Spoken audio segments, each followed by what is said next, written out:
खंडकरी शेतकऱ्यांच्या ह्या जमिनी सुटल्यात आत्ताच्या 1 एकराच्या आतील आणि ह्याच्या आधी सुटल्या, ह्या संदर्भात आपलं मत काय? श्रीमंत रामराजे साहेब 1995ला आमदार झाले आणि आमदार झाल्यानंतर खंडकरी शेतकऱ्यांचा प्रश्न फार मोठा महाराष्ट्रात होता आणि फलटण तालुक्यातही होता. पण आमदार झाल्यानंतर रामराजे साहेबांनी स्वतः लक्ष घालून या प्रश्नाचा पाठपुरावा केला आणि महाराष्ट्रातल्या हजारो खंडकरी शेतकऱ्यांना त्यांच्या जमिनी परत मिळवून द्यायला यश आलं.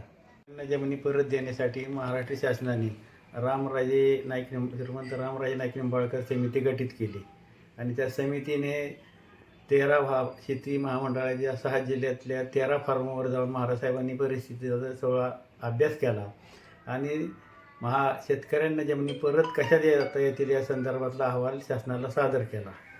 तो अहवाल विधिमंडळाच्या दोन्ही सभागृहात सहमत झाल्यानंतर पुढील प्रक्रिया जमीन वाटपाची सुरू झाली.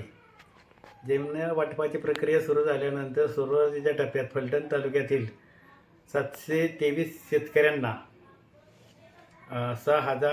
3,775 एकर जमीन मिळाली. त्यानंतर उर्वरित शेतकरी राहिले होते. त्या उर्वरित शेतकरी 1 एकराच्या आतले होते.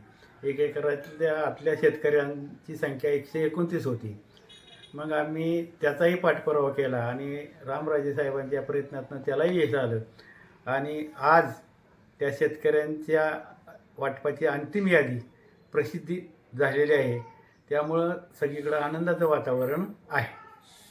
आणि पत्रकार परिषद घेताना आमचे तात्या नाईक निंबाळकर साहेब सर यांनी आज सांगितलं, आज खंडकऱ्यांना त्यांचा न्याय 100 वर्षानंतर न्याय चांगल्या पद्धतीने मिळाला आणि आज आनंदाचा दिवस आहे की आम्हाला आमची जमीन लढा महाराजांच्या तर्फे झाला.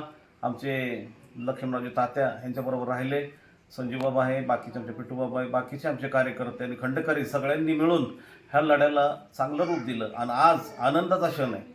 आज महाराजांच्या माध्यमातून आणि आमचे लक्ष्मणरावजी तात्या सर यांच्या माध्यमातून आज आम्हाला आमची जमीन 100 वर्षानंतर ही जमीन आज आम्हाला मिळाली आणि आम्ही महाराज साहेबांचं, लक्ष्मणरावजी तात्या सर यांचं, संजीवराजे नाईक निंबाळकर, पिटूबाबा यांचं बी सर्वांचं आम्ही आभार मानतो आणि आमच्या खंडकरी शेतकऱ्यांचाही आभार मानतो. आज आमचा आनंदाचा सण आहे आणि ह्या सणात आम्ही सगळे शेतकरी सहभागी आहोत.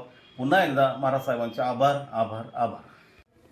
शेतकरी खंडकऱ्यांचा जो प्रश्न होता फलटण तालुक्यातला, तो पूर्णपणे महाराज साहेबांच्यामुळं आता सुकर झाला आणि 2012ला 1 एकराच्या वरचे शेतकरी मिळाले होते, पण जे गरीब शेतकरी होते 1 एकराच्या आतले, ते आज याद्या प्रसिद्ध झाल्या. त्यासाठी खंडकरी शेतकऱ्यांचे नेते आमचे लक्ष्मण तात्या निंबाळकर आणि महाराज साहेब आणि मध्यंतरी दीपकरावजी चव्हाण आमदार साहेब यांनी पण विधान परिषदेत चांगला आवाज उठवला. त्यामुळे आम्हाला ह्या सर्व जमिनी आज सगळ्या लोकांना मिळालेल्या आहेत. त्यामुळे सर्व शेतकरी आता आनंदात आहेत.